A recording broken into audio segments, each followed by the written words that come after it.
Hello and welcome back to Chapter 2 of the 327 Federal Magnum series.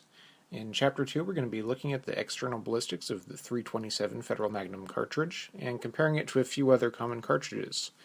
We're also going to fire some 85 grain bullets, get some water jugs, and record their expansion and muzzle energies, velocities, and all that. So let's get right into it. The chart that you're looking at now is a bunch of data that I compiled and then calculated the muzzle energies of a variety of cartridges. The green arrows that you can see are all common cartridges that you can fire in the 327 Magnum. As you can see, they span a very wide variety of powers, all the way down at 181 foot-pounds for Federal 32 H&R, up to a maximum of 470 foot-pounds for the Spear 115 grain.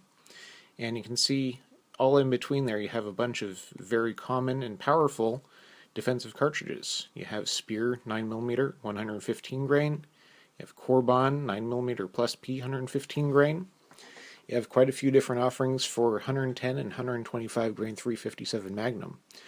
And the key here really isn't that 327 is quite a bit more powerful than 357 or 9mm.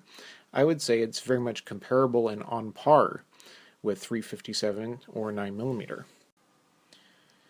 Now that you've taken a look at the numbers, you're probably wondering why you would even want a 327 Magnum when it's simply on par with 357 Magnum. Well, the key here is capacity in your small snub-nose revolver. In a J-frame or Ruger SP101 size revolver, you're only going to get 5 rounds of 357 Magnum. Whereas the exact same gun, chambered in 327, you're going to get 6 rounds. That's a 20% increase in ammunition capacity in a revolver that's already known for low capacity. So anything that gives you more capacity without sacrificing power or the size of the gun is a huge advantage. The second thing to consider is that the 327 was designed specifically as a snub-nose revolver cartridge. That means that all of the bullets are designed to expand at snub-nose velocities. This isn't true with 357 Magnum or 9mm. There are quite a few tests online where 357 Magnum bullets and 9mm bullets consistently fail to expand and therefore overpenetrate when fired in ballistics gel. The secondary effect to a 357 Magnum cartridge being designed to be fired in a 4 to 8 inch barrel is that out of a 3 inch barrel, you have a lot of powder that's burning outside the barrel. That's going to make a huge muzzle blast and flash, which isn't very conducive to accuracy or wanting to practice more. Yet another advantage to the 327 Magnum is that since most of the bullets are light compared to 357 Magnum bullets, 327 bullets averaging between 85 and 115 grains, 357 Magnum bullets averaging between 110 and 180 grains, you're going to get on average 20% less recoil out of a 327 versus a 357. That's going to lead to more range time and a more comfortable round to shoot. Let's recap some of this information pretty quickly. With the 327, we get equal or better muzzle energy than the 357 Magnum. We get more capacity, less recoil, less flash, less blast, and all factory ammo is designed to be fired out of 3-inch snub-nose revolvers, so it's going to expand at snub-nose velocities. So you may be asking, what is so superior about the 357? Well, the one thing it does have on the 327 right now is ammunition availability. It's not the easiest to find 327 ammo, but we'll get into that problem in a later video. As for right now, let's go take a look at these 85 grain water jug tests.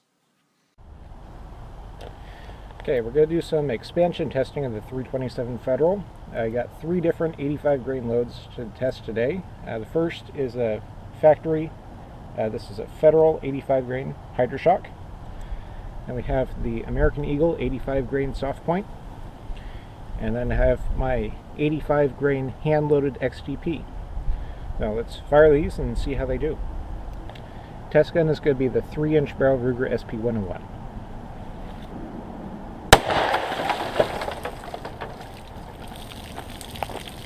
Okay, that hit it pretty hard. Let's go recover that bullet.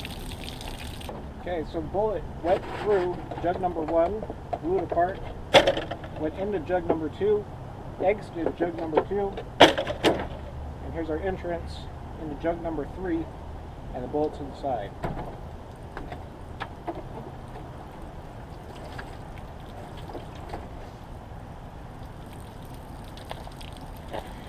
And here's a very nicely expanded Federal hydra-shok 85 grain bullet.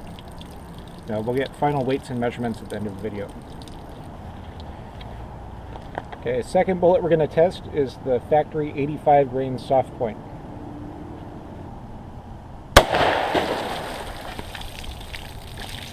And I blew up a jug. Let's go take a look at the expansion.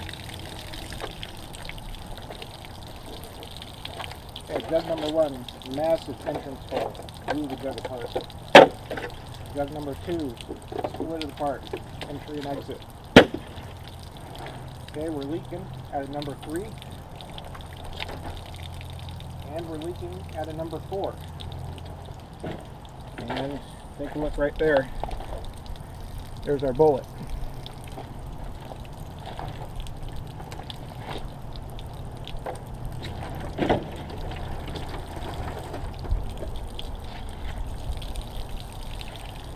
It nearly made an escape out of jug number 4.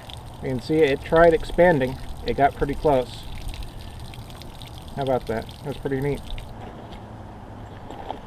Okay, the final 85 grain load we're testing is my hand-loaded Hornady 85 grain XTP.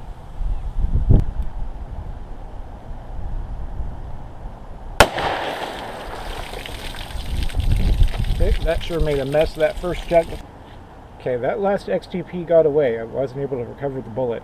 So I set up a few more jugs of water and some sand as backup. Let's see if we can catch one. Okay, let's see how we did.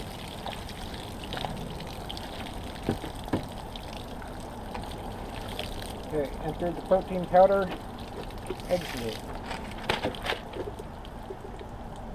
Entered the lemonade, exited. Entered the third jug, exited.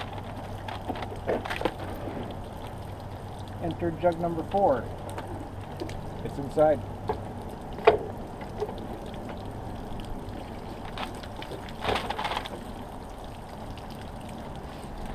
Now that's what I would expect from a Hornady XTP. You can see the ears on it are completely folded back. They have complete round uniform expansion. Now let's go measure these and crunch the numbers.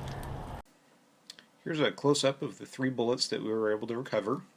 These are all 85 grain bullets, of course, and here's the velocities. The 2 85 grain factory loads, the hydra-shok low recoil and the American Eagle soft point, confirm my suspicions that the soft point is just a cheaper loading of the hydra-shok. These didn't give the advertised muzzle velocity, but they still put up some fairly respectable numbers. This is still 9mm standard pressure muzzle energies, or a really hot 380 auto. But the 85 grain hand load that I put together was very much a full bore 327 and gave some very impressive velocities. And here are the muzzle energies that we calculated. And here are our numbers for maximum expansion and the minimum point of expansion,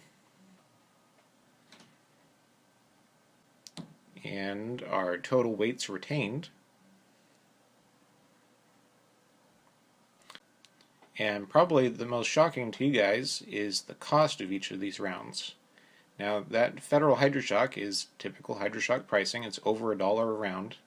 The soft point ammo, it's somewhat expensive, 50 to 60 cents a round depending on where you find it.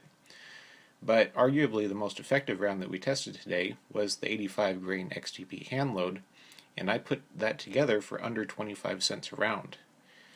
Now that's something that we're going to get into Chapter 3, is overall ammunition availability and why you should probably start hand loading if you're interested in the 327. Thank you for watching Chapter 2 of the 327 Federal Magnum series. In Chapter 3 we're going to be going over 327 ammunition availability and also an introduction to hand loading for the 327. If you like these videos and you'd like to help support the channel, the Hughes Enterprises channel does have a Patreon page.